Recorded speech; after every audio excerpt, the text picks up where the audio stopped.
Morning, everybody. It's Tuesday, May 26th. Hope you guys had a great long weekend. Here's what we're doing in social studies today. After you watch the video and fill out the Google form, hand in any late work that you have and take the poll.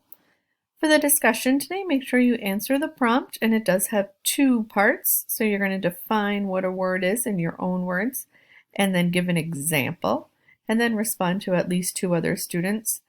The assignment today is to work with our new history standard, History 15. Let me show you what that looks like. So this is our standard to evaluate the relative influence of various causes of events and developments in the past. And just like when we've worked with other standards that are a little bit wordy, we're going to break that down and rewrite it into something that's a little more easy to understand. So you're going to answer the following questions about the standard itself. What is the verb? And then define that verb. What does the word influence mean? Look it up if you need to.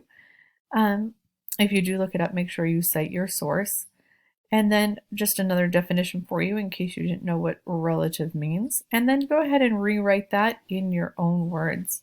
Once you've broken it down, you're going to read topic 8.5 and then complete the activity below.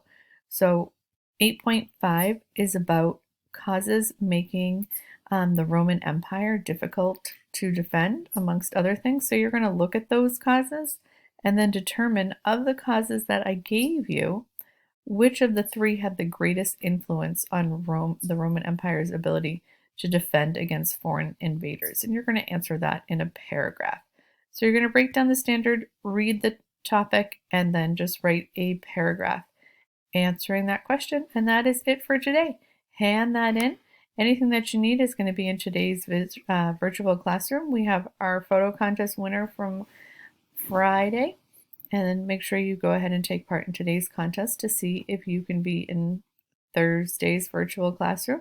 I'll link to the Google form, the video, and then just to remind you, due to the discussion and the history standard, hand in your assignment on Unified Classroom, and then I will talk to you later. If you have any questions, just send me an email. Thanks. Bye.